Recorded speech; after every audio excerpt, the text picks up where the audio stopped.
Et bienvenue pour ce Top 10 Tuesday du 21 juillet.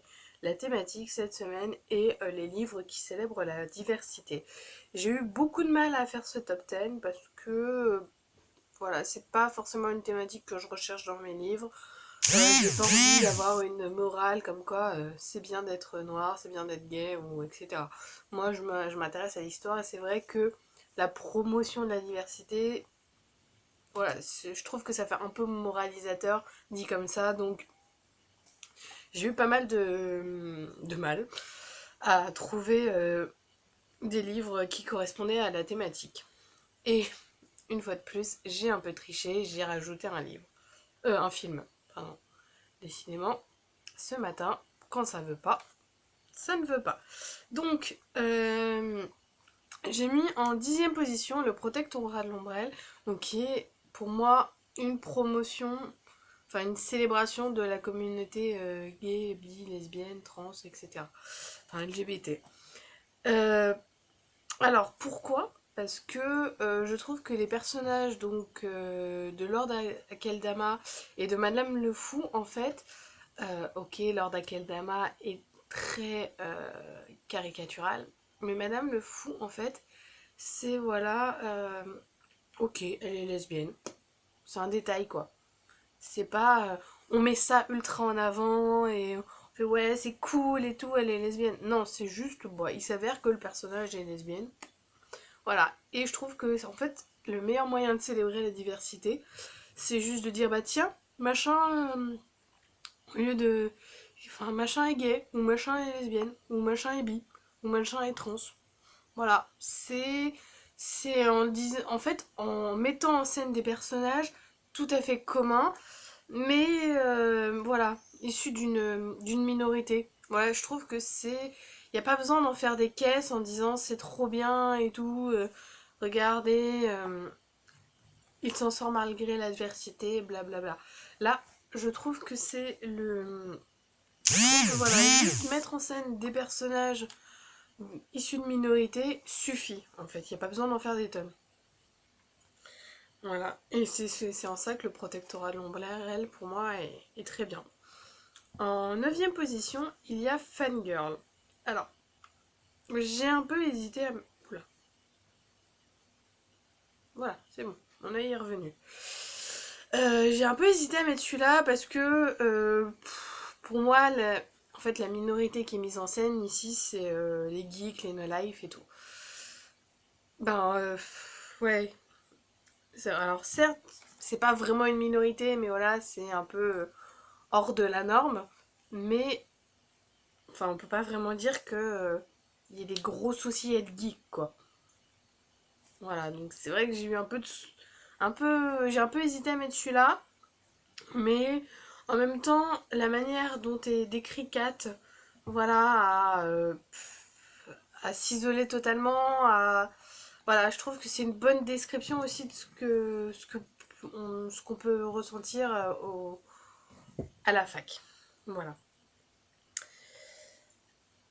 Alors, en huitième position, j'ai mis le journal d'une fille de Harlem de Julius Horowitz, pardon. Qui est un livre en fait que j'ai lu pour la première fois au collège et que je relis en fait assez régulièrement. Je crois que c'est un des rares livres que je relis.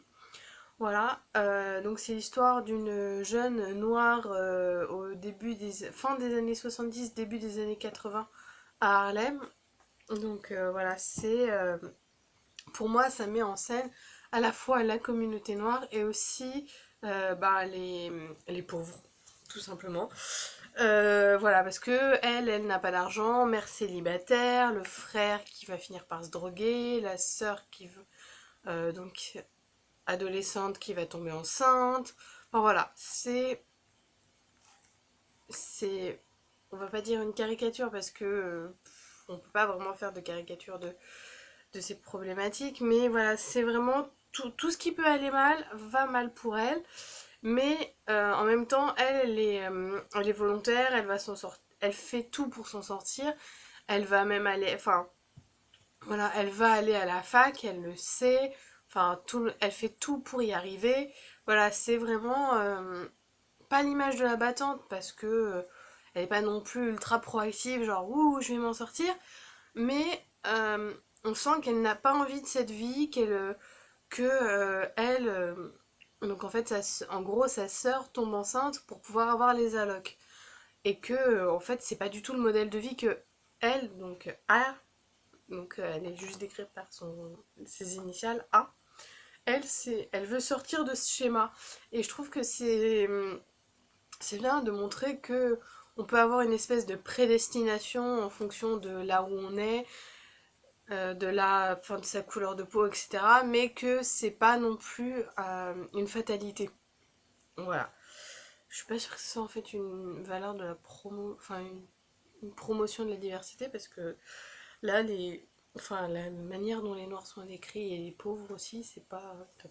Mais bon, c'est pas. Voilà, mais j'ai beaucoup aimé ce livre, voilà, je l'adore. En septième position, il y a Wonder. Alors, j'ai triché un peu parce que je l'ai pas lu. Mais ma responsable m'en parle avec tellement d'amour que j'ai l'impression de l'avoir déjà lu. Voilà, donc c'est l'histoire d'un petit garçon qui est défiguré et qui va rentrer au collège et donc c'est la première fois qu'il va se retrouver face au regard des gens. Voilà, donc c'est une promotion en fait du handicap. Voilà, montrer qu'on peut passer outre son handicap physique. Voilà. En sixième position, j'ai mis Nos étoiles contraires de John Gayne. Voilà. Bon, là, je pense que la chose mise en. Enfin, la minorité, entre guillemets, mise en. Enfin, la diversité mise en avant est assez évidente. Hein.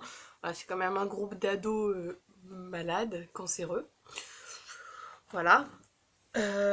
Après, moi, ce que j'aime bien, c'est qu'il n'y a pas le côté on se lamente et ouin, ouin, ouin, on est malade, on va tous mourir.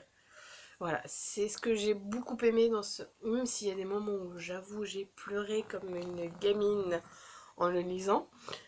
Et je trouve que voilà, c'est. En fait, ça célèbre la maladie, entre guillemets, en montrant que c'est pas parce qu'on est malade que la maladie est toute notre vie. Voilà.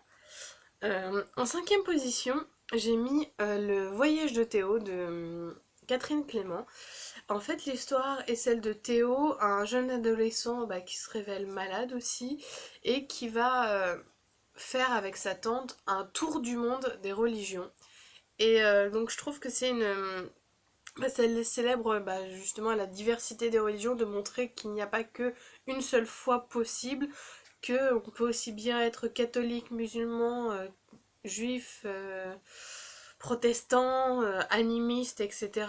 Et que on n'en est pas moins bon pour autant. Enfin, voilà, c'est montrer que toutes les religions sont aussi bien, enfin, sont dans leur diversité, sont aussi bonnes les unes que les. En fait, il n'y a pas de meilleure religion qu'une autre. Voilà, c'est montrer qu'il y a de multiples manières de vivre sa foi. Et moi, c'est un livre que j'ai beaucoup aimé. Je l'avais reçu, j'avais à l'époque 14 ans, donc au moment de ma confirmation. Et voilà, j'étais très catho. Voilà, c'était me dire, en gros, c'est la seule religion, voilà, qui existe, qui est bonne, entre guillemets. Et c'est vrai que ça m'a permis de voir, d'en apprendre plus, voilà, sur d'autres religions autres en plus que les trois religions du livre, donc judaïsme, christianisme et islam. Voilà, ça m'a permis de voir qu'il y a d'énormes, enfin, tellement de façons de vivre sa foi que on ne peut pas, entre guillemets, s'enfermer dans une. Voilà. Euh, En quatrième position, il y a encore un livre que je n'ai pas lu, voilà, mais pareil que ma responsable n'a pas arrêté de me l'écrire, voilà, qui est Le rêve de Sam, qui parle de deux jeunes noirs au moment de la lutte pour les droits civiques. Voilà, donc là, je pense que la thématique est assez évidente. Voilà. En troisième position, ok, d'accord, j'ai encore triché, j'ai mis encore un livre que je n'ai pas lu. Voilà, mais qui est Oh Boy de Mario de Muraille. Alors, je triche pas totalement vu que j'avais vu le téléfilm. voilà. Donc c'est l'histoire d'un jeune garçon homosexuel qui va devoir garder ses neveux et nièces, voilà, parce que leurs parents sont décédés. Voilà, c'est lui qui va en avoir la garde. Voilà, et donc c'est à la fois comment un jeune peut se retrouver un jeune qui doit, je sais pas, il doit avoir 25 ans, quoi. Il se retrouve à s'occuper d'enfants adolescents et plus petits. Et puis en même temps, aussi le regard sur le fait qu'il soit gay, sur son homosexualité. Voilà. En deuxième position, j'ai mis la couleur des sentiments de Henry Stuckett. Alors, je l'ai commencé celui-là. C'est pas vraiment de la triche, mais j'ai vu le film en entier. Promis. Donc voilà, là c'est dans les années 30, dans le sud, une jeune qui revient de l'université et qui va en fait écrire sur les domestiques en fait noirs de sa ville. Voilà, donc qui va, elle, pour le coup, enfin voilà, pareil, ce que j'aime bien, c'est que le personnage principal euh, ne voit pas qu'elle, enfin, s'en fiche qu'elle soit noire. Ok, elles sont noires, waouh, ça arrive. Enfin, entre guillemets, enfin, c'est pas, elle va pas mettre de différence entre les deux. Pareil pour, oh, je ne sais plus le nom de l'autre personnage, mais qui est joué par Jessica Chastain. Voilà, c'est elle, en fait, même si elle est blanche et fortunée, elle est, euh, elle est aussi ostracisée parce que différente et enfin, nouvelle en gros dans la communauté. Et ce que j'aime bien, c'est voilà, que ce livre décrit en fait, c'est pas tellement la peur des noirs, c'est la peur de tout ce qui est différent, étranger. Voilà, il s'avère que bah, les noirs évidemment dans le sud des États-Unis, voilà, on connaît un peu leur situation, mais voilà, c'est pas moralisateur en disant faut pas être méchant envers les noirs, c'est faut pas être méchant envers tout le monde. C'est voilà. Et en première position, j'ai mis, et là je triche énormément, j'ai mis un film qui est Saved avec Mandy Moore et j'ai oublié et Macaulay Culkin. Voilà. Non, pas Macaulay Culkin, le frère de Macaulay Culkin. Autant pour moi. Et donc c'est l'histoire d'une jeune fille qui, dans une ville très pieuse, voilà, très... ouais, c'est ça, très centrée autour de la foi protestante, qui va se retrouver enceinte.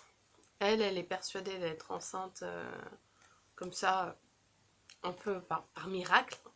Et montrer, voilà, et en fait, plus sa grossesse va se voir, plus elle va être ostracisée par les autres, et plus en fait elle va se rapprocher des autres personnes euh, aussi ostracisées. Donc dans le lycée, il y a une jeune fille qui est juive, je crois qu'elle s'appelle Cassandra, et un jeune homme handicapé. Donc montrer en fait que en fait ce film il y a à la fois une critique de la religion, voilà, parce qu'ils sont quand même assez bornés quoi.